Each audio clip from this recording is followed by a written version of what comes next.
associado à cinética, está associado à velocidade de reação. Só que nesse caso, nós vamos focar nas equações reversíveis. Quando a gente falava de velocidade de reação, ali nós estávamos analisando apenas as reações diretas. E existem um tipo de reação que são chamadas de reversas. Reversíveis são aquelas que ocorrem nos dois sentidos, ou seja, no sentido de formação dos produtos e também no sentido de formação dos reagentes. E ela é identificada pela setinha de ida e volta. E também ela é muito vista dessa forma aqui. Uma setinha para cá e outra setinha para lá. Ela também é muito encontrada dessa forma, porque é difícil digitar uma setinha para cima e outra para baixo. Mas assim, o que isso quer dizer? Existem reações que não conseguem segurar o produto e o produto termina voltando na direção dos reagentes. Vocês veem muito isso nos ácidos fracos, como por exemplo o ácido carbônico, que eu devo ter comentado com vocês algumas vezes, que é o H2CO3. É um ácido muito instável e geralmente ele se transforma em produto, que é CO2 e água. Ele não consegue se manter na forma de ácido. Então, a reação ela é reversível.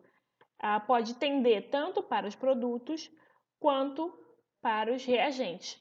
Vai depender das condições em que ele se encontra. As condições para que isso aconteça, para formar o produto e condições para manter ele na forma de reagente, são estudadas posteriormente. Então, vocês vão encontrar, né, na próxima aula algumas condições que favoreçam os produtos e condições que favoreçam os reagentes. Mas, por enquanto, vamos focar nisso daqui. Aqui tem uma reação genérica, onde eu tenho reagente A e seu coeficiente estequiométrico, que é esse Azinho, reagindo com B e seu coeficiente estequiométrico. Para quem não lembra, coeficiente estequiométrico é aquele númerozinho que acompanha o átomo, ou então o elemento químico, a molécula, que seja. A mais B formando C e D. Então, no sentido 1 está no sentido dos produtos e no sentido 2 está no sentido dos reagentes. Aí ele diz que se a velocidade da reação direta 1, que é no sentido dos produtos, for igual à velocidade da reação inversa, que é o 2, a reação se encontra em equilíbrio químico. Então, vamos estudar essas reações reversíveis através dos gráficos também. Então, o que acontece? Nós temos aqui no gráfico o eixo da velocidade de reação e do tempo. Beleza. Velocidade direta, como vocês viram anteriormente, é quando está no sentido dos produtos. Então, eu tenho uma quantidade alta aqui, ó, dos meus reagentes que vão diminuindo a sua concentração. Então, a velocidade ela vai diminuindo até que chega um momento em que ele se encontra com a velocidade da reação inversa, que é no sentido dos reagentes. Quando chega nesse ponto, nós dizemos que está em equilíbrio. Então, esse encontro da velocidade direta e da velocidade inversa é o equilíbrio químico. Muito bem. Nós temos a relação da concentração com o tempo desses produtos, desses reagentes. Então, aqui eu digo que quando a concentração do reagente for igual à concentração dos produtos, o gráfico vai ter esse perfil aqui, porque a velocidade deles vão se igualar em um tempo determinado. Aqui ele botou um TE, que pode ser um tempo que vocês vão lá ver no gráfico de exercício que vocês estiverem resolvendo. Então, concentração pelo tempo. Então, vocês vão observar que chega um tempo em que a velocidade deles se encontra. Aqui nós temos concentração do reagente maior que a concentração dos produtos. Chega um momento em que a velocidade, em que a concentração, ela vai continuar tendo um pouquinho de produto, mesmo, desculpa, vai continuar tendo um pouquinho de reagente, mesmo com a formação do produto. Nem todo reagente vai ser consumido para produzir o produto, para gerar o produto. Então, chega um momento em que a gente não consegue mais diminuir essa concentração. Ele não passa de uma determinada concentração. Por exemplo, aqui eu tenho uma concentração que eu vou chutar de 200 não, 20. 200 é muito alto. É mais um zero para eu ter dificuldade de escrever. 20, concentração 20 mols por litro. E a concentração do produto, ela está em 10.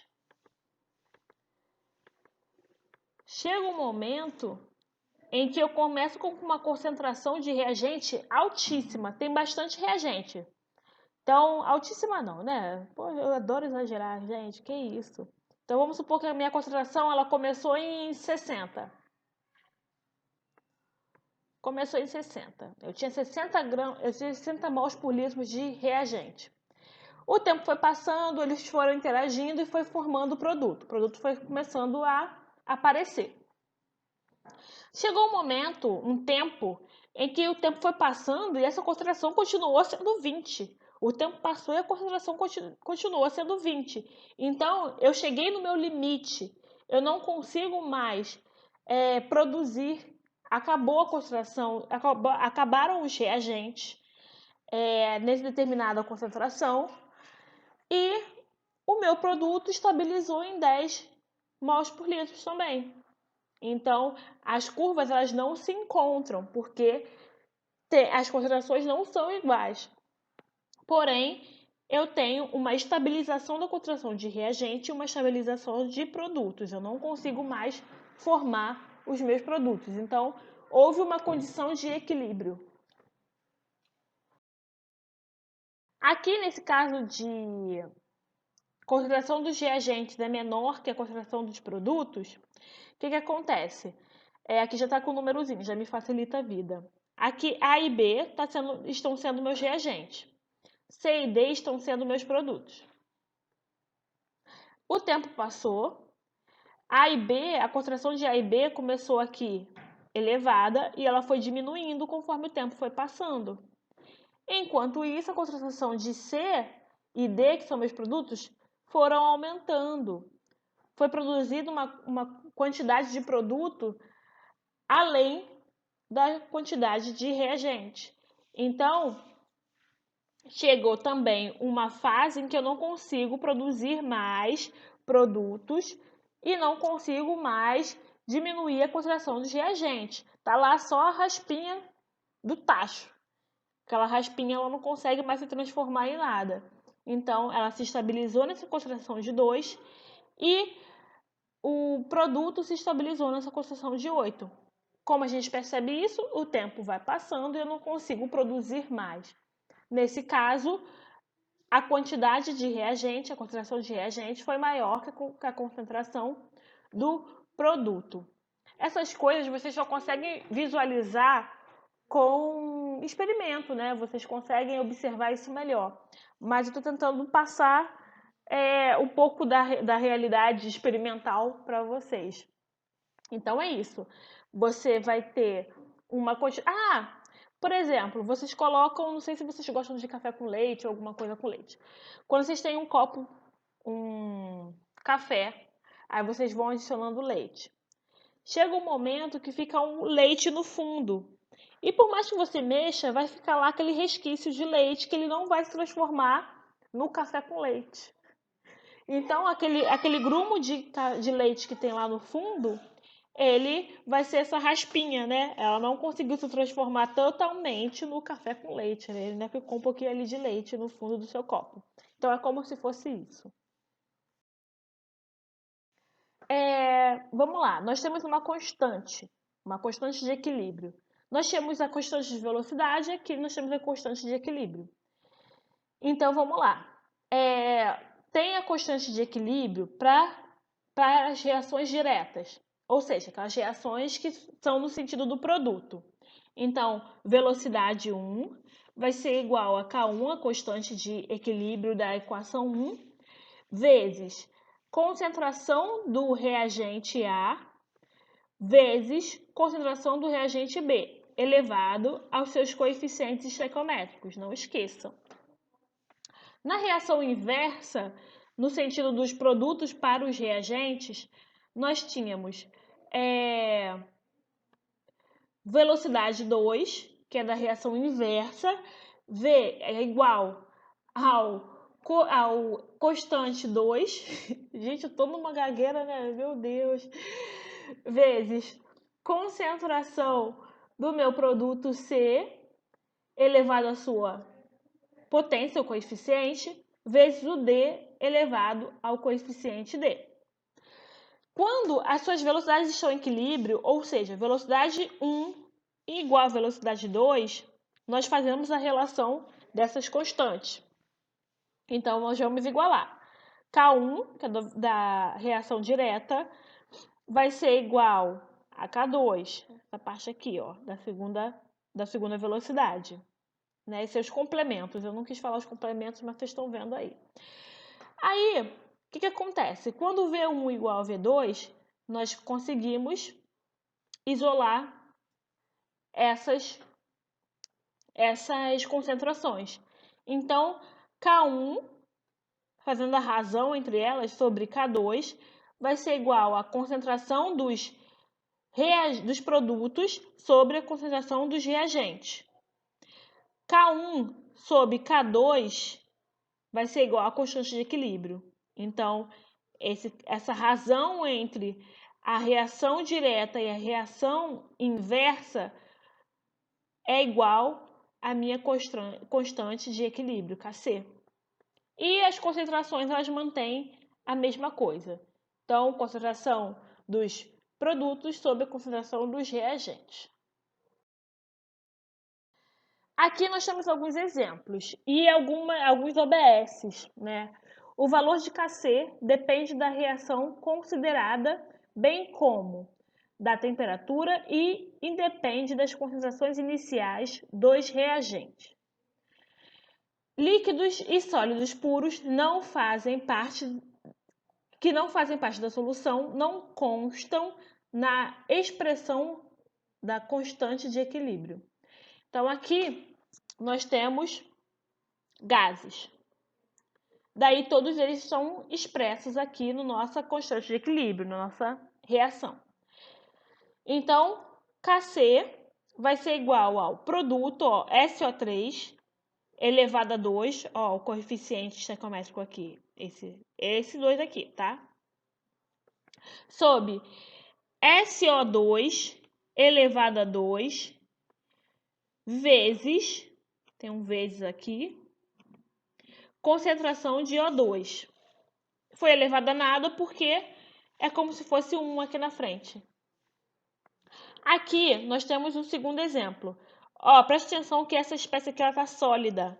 Ó, essa e essa daqui, que é o meu produto. Então, o produto que está sólido, como não tem nada, como eu não posso expressar ele por ele ser sólido, eu coloco 1 e só tem ele, entendeu? Sob água, concentração da água, vezes a concentração de CO2. Esse 2 aqui, ó, tá aleatório, ele não existe, tá? Porque ele não tá ali na equação, tudo bem? Vamos lá, constante de equilíbrio, pressão parcial, que é o Kp. Pode-se também expressar a constante de equilíbrio em termos de pressões parciais. Nesse caso, as substâncias envolvidas serão gases. Então, a gente pode ter a pressão parcial de todos os gases e a gente expressar o Kp.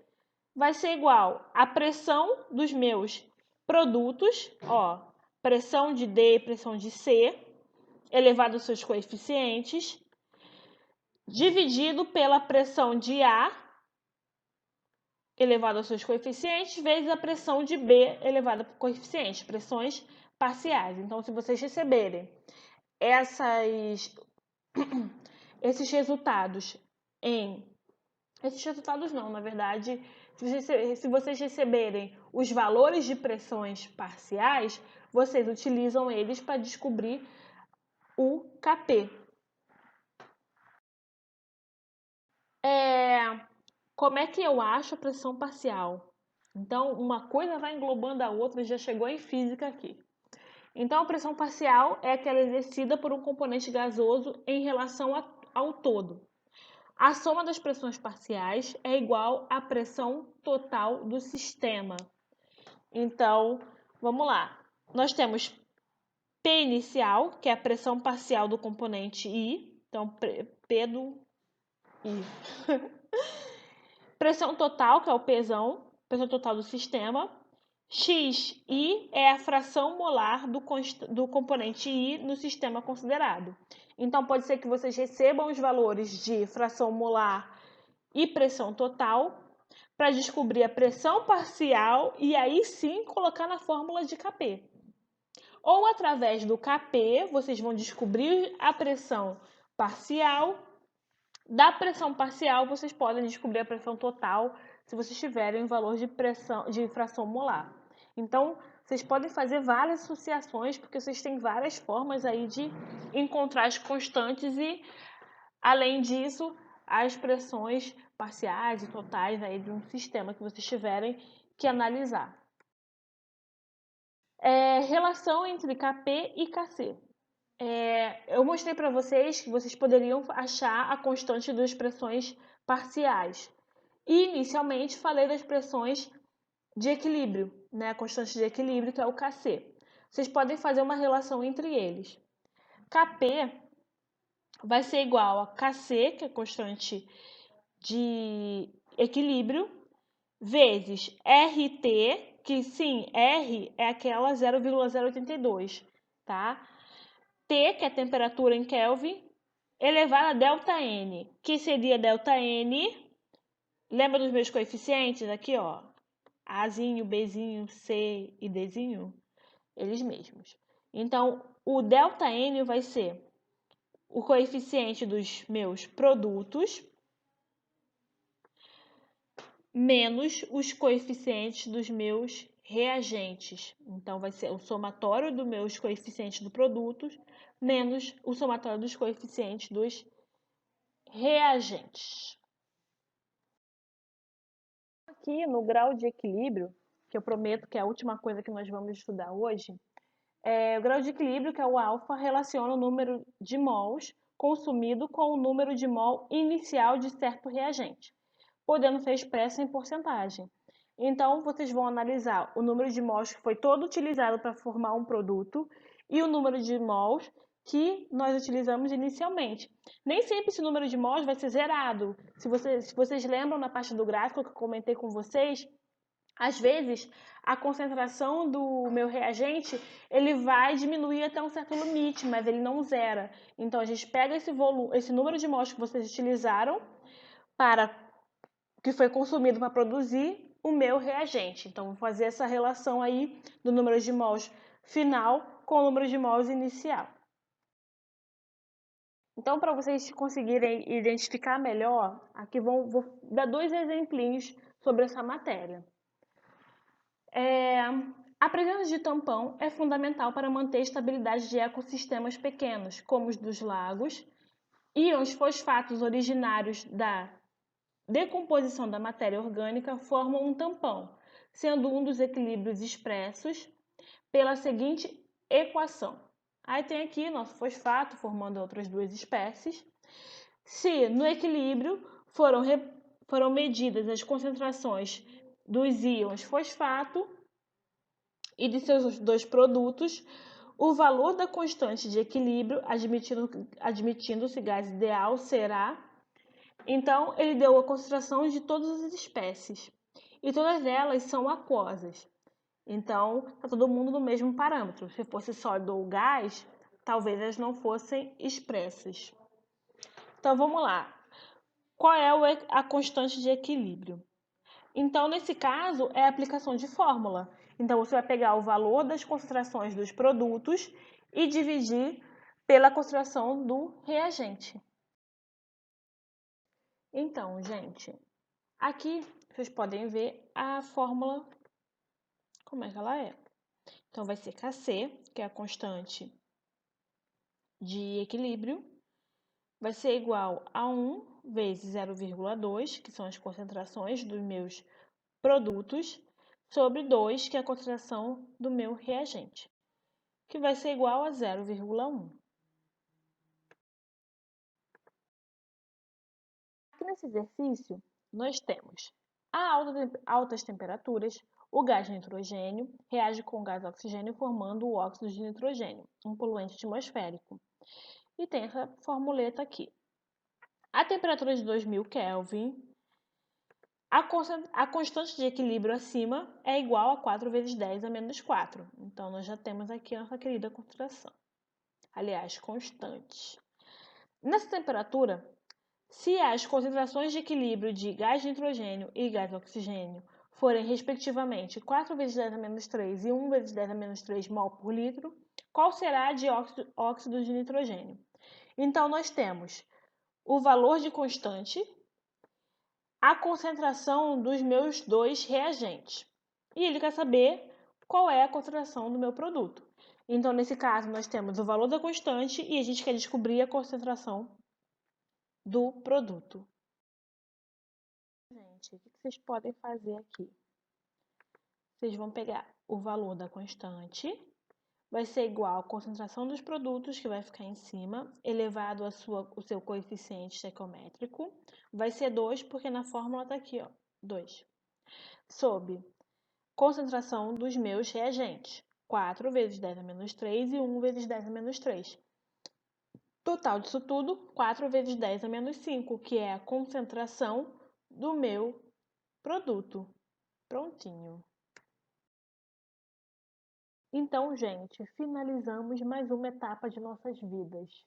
Na próxima semana, quando a gente falar de Química 2, nós vamos falar sobre os fatores que influenciam na equação química. Ela se favorecer os produtos, favorecer os reagentes, etc. e tal. Bom, amados, fim da tour de hoje. Beijos!